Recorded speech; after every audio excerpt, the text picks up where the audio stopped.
എപ്പോഴാ വന്നേ? വന്നേ ഉള്ളൂ. പഴയ ഓർമ്മകൾ അങ്ങ് മുഴുകിപ്പോയി, ശ്രദ്ധിച്ചില്ല. നീ ആ കല്ലെടുത്തേ.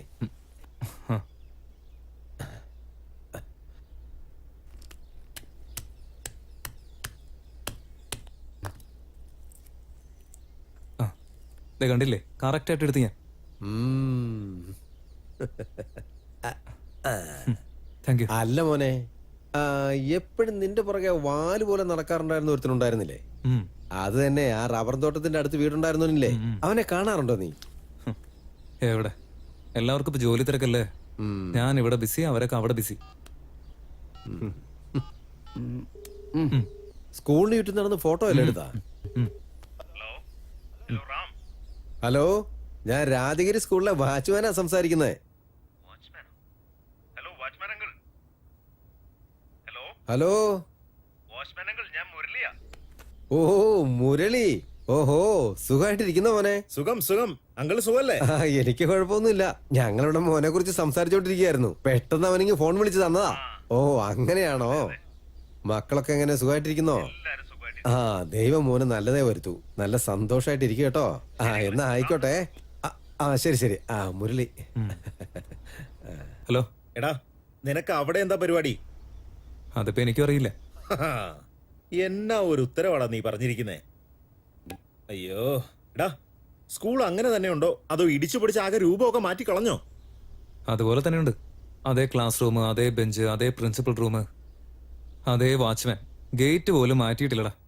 എടാ റാം, നീ ആ വീഡിയോ കോൾ ഒന്ന് ചെയ്യേ, ഞാനൊന്ന് കാണട്ടെ. നീ അവിടെ എന്തെടുക്ക? വേണമെങ്കിൽ നേരി വന്ന് കാണ്. നടക്കുന്ന കാര്യം പറ, നീ കാണിച്ചേ. എടാ അതൊക്കെ ഒരു ഫീലാടാ. വീഡിയോ കോൾ ചെയ്ത് കണ്ട അതിന്റെ ഒരു ഫീൽ ഒന്നും കിട്ടില്ല. നീ വേണമെങ്കിൽ നേരിട്ട് വന്ന് കാണാം. മുരളി, ഏകദേശം ഒരു 12-15 വർഷമൊക്കെ ആയി കാണുമല്ലേ? 12-15 വർഷോ? എടാ കറക്റ്റ് 20 വർഷം കഴിഞ്ഞടാ. ഹോ, അപ്പൊ 20 വർഷങ്ങൾ കഴിഞ്ഞല്ലേ? ഇന്നലെ കഴിഞ്ഞതുപോലുണ്ട്. എടാ വിവരദോഷി, നിന്റെ കല്യാണം കഴിഞ്ഞ 2 മക്കളും ആയില്ലേ? അതെങ്കിലും ഓർമ്മയുണ്ടോ എന്തോ? നമുക്കൊക്കെ ഒരുപാട് വയസ്സായടാ. ഇപ്പൊ എന്തിനാടാ വെറുതെ അതൊക്കെ ഓർമ്മിപ്പിക്കുന്നത്? നീ ആണെങ്കിൽ സകല നാടുകളും ചുറ്റിക്കറങ്ങുക, ഞാനാണെങ്കിൽ നമ്മുടെ നാട് പോലും ഇതുവരെ കണ്ടിട്ടില്ല. ഞാൻ പറയുന്നത് നിങ്ങളൊന്ന് ശ്രദ്ധിച്ചു കേക്ക്. കൊച്ചിയിൽ നിന്ന് ഞാൻ ബാംഗ്ലൂർക്ക് വന്നുകൊണ്ടിരിക്കുന്ന വഴിയാ. ഞാൻ എത്തിയ ഉടനെ നിങ്ങളെ വന്ന് മീറ്റ് ചെയ്തോളാം. നീ പറയുന്ന പ്രോമിസുകളെല്ലാം വെള്ളത്തിൽ വരച്ച വര പോലെയാ. അല്ല, പെട്ടെന്ന് അവിടേക്ക് പോകാനുള്ള കാരണം എന്താണാവോ? ചുമ്മാ ഒരു ആഗ്രഹം തോന്നി വന്നു. അതെ, നമ്മുടെ കൂടെ അന്ന് പഠിച്ചവരുടെ എല്ലാവരുടെയും നമ്പർ പെട്ടെന്ന് അയച്ച് എല്ലാവരോടും സംസാരിക്കാൻ തോന്നുന്നു. ഹലോ മൈ ഡിയർ ബ്രദർ, നീ ഓരോരുത്തരുടെ നമ്പറും വാങ്ങിയിട്ട് അവരോടൊക്കെ സംസാരിച്ച് തീരുമ്പോഴേക്കും മൂക്കില് പല്ല് മുളയ്ക്കും. എടാ, ഇപ്പൊ നമ്മുടെ പഴയ കാലം പോലെയൊന്നും അല്ലടാ. ഓരോരുത്തർക്കും ഓരോ വാട്സ്ആപ്പ് ഗ്രൂപ്പ് ഉണ്ട് ഇവിടെ. സമയവും കാലവും ഒന്നും നോക്കാതെ ഏത് നേരം നോക്കിയാലും വാട്സ്ആപ്പ് മെസ്സേജാ. ഗുഡ് മോർണിംഗും ഗുഡ് ആഫ്റ്റർനൂണും ഗുഡ് ഡേയും പറയാൻ മാത്രമായിട്ട് നമ്മുടെ സ്കൂളിൽ ഒരു വാട്സ്ആപ്പ് ഗ്രൂപ്പ് ഉണ്ട്. അതിന്റെ അഡ്മിൻ ആരാന്ന് അറിയോടാ? അങ്ങനെ ഒരു ഗ്രൂപ്പ് ഉണ്ടെങ്കിൽ അതിന്റെ അഡ്മിൻ ആരായിരിക്കും എനിക്ക് അറിഞ്ഞൂടെ? ഡിജിറ്റൽ ഇന്ത്യയെ കുറിച്ച് കൃത്യമായിട്ട് മനസ്സിലാക്കിയ ഒറ്റൊരു വ്യക്തി നീയല്ലേ? ശരി ശരി, വാ, നിനക്ക് ഒരു അഡ്മിഷൻ തന്നേക്കാം. വന്ന് ജോയിൻ ചെയ്യടാ. ഓക്കെ അല്ലേ?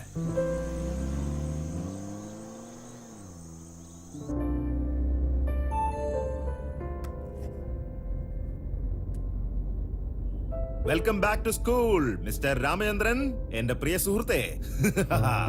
May I come in please? കേറി വാടാ ലൈറ്റ് ക്യാമറ. Hi friends.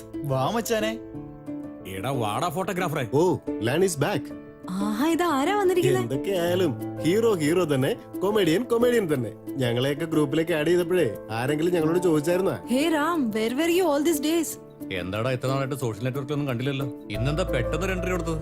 ഇന്ന് രാവിലെ നമ്മുടെ സ്കൂളിലേക്ക് പോയായിരുന്നു. ക്ലാസ് റൂം, ഗ്രൗണ്ട് എല്ലാം കണ്ടു. എന്തോ എല്ലാവരോടും എനിക്ക് സംസാരിക്കാൻ തോന്നി.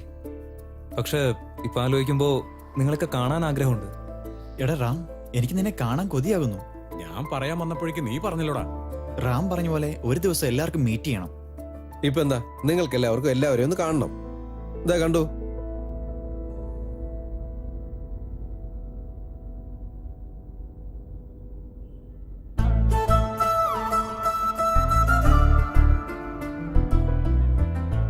റാം, നിന്റെ ഇപ്പോഴത്തെ ഒരു ഫോട്ടോ ഇട്ടേ, ഞങ്ങളൊന്ന് കാണട്ടാ.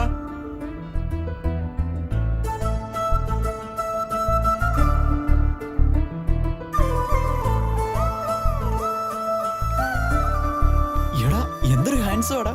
എടാ കണ്ടിട്ട് മനസ്സിലാവുന്നില്ല. ഓരോ ദിവസവും വയസ്സിങ്ങനെ കൂടിക്കൊണ്ടിരിക്കുകയല്ലേ, അതാണ് പെട്ടെന്ന് ഇപ്പൊ ഞങ്ങളെയൊക്കെ കാണണമെന്നൊരു ആഗ്രഹം ഉണ്ടായത്. അഡ്മിൻ ടൈപ്പ് ചെയ്യുന്നുണ്ട്. അങ്ങനെയാണെങ്കിൽ എന്തോ ഒരു കാര്യമുണ്ട്. I am waiting. നമ്മളൊക്കെ 99 ബാച്ചാ. നമ്മളൊക്കെ ഒരുമിച്ച് കൂടിയിട്ട് 20 വർഷമായി. എടാ എല്ലാവരോടുമായിട്ട് ചോദിക്കുക, നമുക്കൊരു റീയൂണിയൻ പാർട്ടി വെച്ചാ എല്ലാവർക്കും എല്ലാരും കാണാൻ സാധിക്കുമല്ലോ. അടിപൊളി ഐഡിയാടാ. ഞാൻ ഓക്കെയാ. നമ്മുടെ ക്ലാസ് ലീഡർ എന്ന് പറഞ്ഞാൽ വെറുതെ ആണോ മോനെ?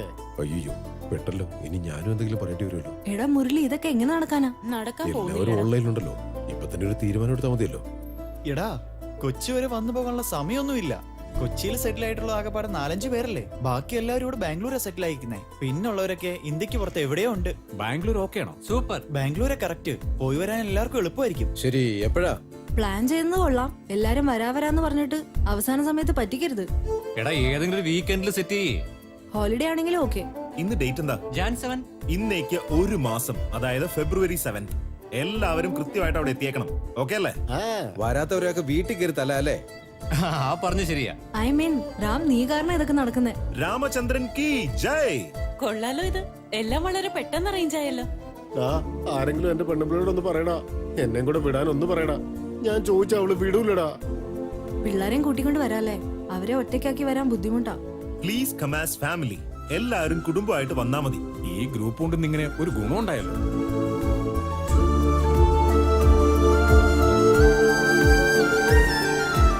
സോറി ഗൈസ്, എനിക്ക് വരാൻ പറ്റിയില്ല.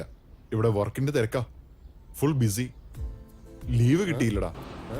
I really miss you guys. Hi Ram.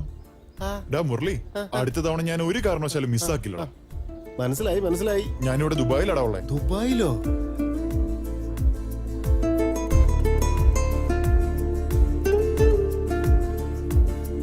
ഈ പാർട്ടി ഉള്ളതുകൊണ്ട് ഞാൻ ഇത്രയും ഹായ് ഗിരീഷ്, എന്തൊക്കെയുണ്ട്? കുഞ്ഞുകുട്ടി പരാധീനമൊക്കെ ആയി കഴിഞ്ഞിട്ട് വന്ന് ഹായ് പറഞ്ഞാ മതി. സ്കൂളിൽ വെച്ചൊന്നും മിണ്ടാൻ വരുമ്പോ മോന്തേം തിരിച്ചോണ്ട് പോവായിരുന്നല്ലോ. അവളുടെ ഹസ്ബൻഡാടാ കൂടെ നിൽക്കുന്നത്. Sir, you don't tension sir. She's very good girl, good nature. ഒരു പാവം കുട്ടിയായിരുന്നു. ഞങ്ങള് എക്സാമിനൊക്കെ കോപ്പി അടിക്കണമെങ്കിൽ ഇവളായിരുന്നു ഞങ്ങൾക്ക് കാണിച്ചു തന്നോണ്ടിരുന്നത് അല്ലടാ? എടാ എന്താ പറഞ്ഞേ? ഗാലക്സി ഹോട്ടലിന്റെ അടുത്ത് വന്ന് സെക്കൻഡ് ക്രോസ് റൈറ്റ് എടുക്കാൻ പറഞ്ഞ നീ ലെഫ്റ്റ് എടുത്ത് നിന്നിനാ? അതൊന്നും നടക്കുന്ന കാര്യമല്ല. അങ്ങനെയൊന്നും പറയാൻ പറ്റില്ല. നീ മാപ്പ് ഇട്ട് തിരിച്ച് ഗാലക്സി ഹോട്ടലിന്റെ അടുത്ത് വാ. അവിടെ വന്നിട്ട് ഫോൺ ചെയ്യ്. അപ്പൊ റൂട്ട് പറഞ്ഞു തരാം ഞാൻ. നീ ആ ഫോൺ വെച്ചേ തിരക്കെവിടെ? എടാ മുരളി, സുഖാണോടാ? എടാ ഈ പ്രായമായിട്ട് നിനക്ക് എന്തിന്റെ അസുഖമാ? നടു കുളിക്കാൻ നീ കൊണ്ടുപോകണം ആശുപത്രിയില്. നീ എന്തിനാണ് വെറുതെ എടാ ദേഷ്യപ്പെടുന്നത്? പോ പോയിട്ടെ ബാക്കിയുള്ള ഫ്രണ്ട്സിനൊക്കെ കാണാം. ആ, ശരി, അവരുടെയൊക്കെ ശരി, വെക്കിട്ട് കയറാൻ നോക്ക്. അല്ല പിന്നെ അവനിത് എവിടെ പോയി കിടക്കുക? എത്ര നേരമായി വെയിറ്റ് ചെയ്യുന്നു? ഭക്ഷണം കഴിക്കാറാവുമ്പോഴെങ്കിലും വരുവാവോ? ഞാൻ ഇപ്പൊ തന്നെ ഒരു 3 പ്രാവശ്യം വിളിച്ചവനെ. ഇനി എങ്ങാനും ഫോൺ ചെയ്താൽ ഫോൺ എടുത്ത് തലമണ്ടയ്ക്ക് അടിക്കുമെന്നാ പറഞ്ഞിരിക്കുന്നത്. എന്നിട്ട് ഞാൻ റിസ്ക് എടുത്ത് ഒരു പ്രാവശ്യം കൂടെ വിളിച്ചു നോക്കി. വരുമ്പോ മിക്കവാറും എന്റെ കാര്യം പോക്കാ. ഇത് ഗുലാബ് ജാം അല്ലേ? അല്ല, കാടമുട്ട വേണം നിനക്ക്. ഇന്ന് തിന്ന്. ആ ശരിയാ. എടാ, എന്താണ് ഈ ചെയ്യുന്നേ? താഴെ ഇരിക്കടാ, ഞാൻ വീഴും. ശ്ശോ. എടാ ഈ അടുത്ത് ഫേസ്ബുക്കില് ഇവൻ എഴുതിയൊരു കവിത വന്നില്ലായിരുന്നോ? അത് ആരെങ്കിലും വായിച്ചായിരുന്നോടാ? ഓ എന്റെ പ്രണയ കാനമേ ഗീതം. കവിത ഞാൻ പറഞ്ഞുതരാം. അതെങ്ങനെയാന്ന് വെച്ചാ, ഗീതേ നിനക്ക് ഇതിന്റെ ആവശ്യമുണ്ടോ? ഞാൻ നിനക്ക് തന്ന മുത്തങ്ങളെല്ലാം ഇപ്പോഴും ബാക്കി നിൽപ്പല്ലേ? അത് പറഞ്ഞിട്ട് നീ ഇങ്ങോട്ട് വന്നേ.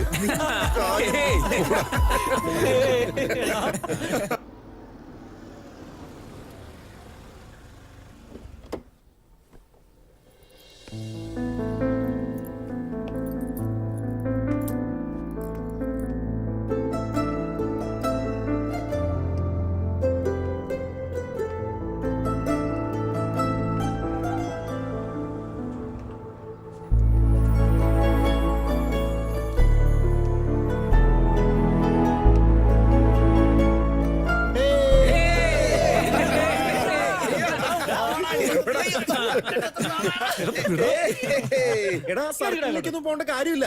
ആദ്യം നീ ഗാലക്സി ഹോട്ടലിന്റെ അടുത്തേക്ക് വാ, എന്നിട്ട് ഫോൺ ചെയ്യ്. ആ അപ്പൊ ഫോൺ ചെയ്യ്. അപ്പൊ പറഞ്ഞുതരാം.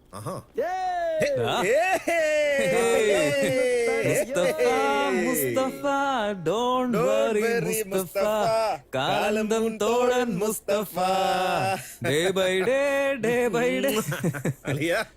എടാ, ആരാന്ന് വിചാരിച്ച് ഉമ്മ വന്നോണ്ടിരിക്കുന്നെ? അതൊക്കെ അവിടെ ഇരിക്കട്ടെ. പവിത്രം സിനിമയിലെ ചേട്ടച്ചന്റെ അനിയത്തി കുട്ടിയെ നീ ഒന്ന് അങ്ങോട്ട് തിരിഞ്ഞു നോക്കിയേ. എവിടെയാടാ? അങ്ങോട്ട് നോക്ക്. എന്തോ കത്തിക്കരിഞ്ഞ മണം വരുന്നുണ്ടല്ലേ? ഏ? ഓ ഇതായിരുന്നല്ലേ കത്തിക്കരിഞ്ഞു പോയത്. ഇപ്പഴല്ലേ മനസ്സിലായത്. ഹലോ മരുമകളെ, എപ്പോഴാ റിലീസ് ആവാൻ പോകുന്നത്? മരുമകളോ? കൊച്ചുണ്ടാവുന്നതിന് മുമ്പേ അങ്ങ് തീരുമാനിക്കുകയാണോ? ഇതെങ്ങാനും ആൺകുട്ടി ആയാലോ? ഇല്ലല്ലോ, പെൺകുട്ടി തന്നെയാ ഉണ്ടാവാൻ പോകുന്നത്. കാരണം ഞാൻ ദൈവത്തിനോട് നേർച്ച നേർന്നിട്ടുണ്ട്, പെൺകുട്ടി ഉണ്ടാവുകയാണെങ്കിൽ നിന്റെ ഭർത്താവിനെ കൊണ്ടുപോയി മൊട്ടയടിക്കാന്ന്. നടക്കുന്ന കാര്യം വല്ലതും പറ. ഇന്നാ കഴിക്ക് ഉം.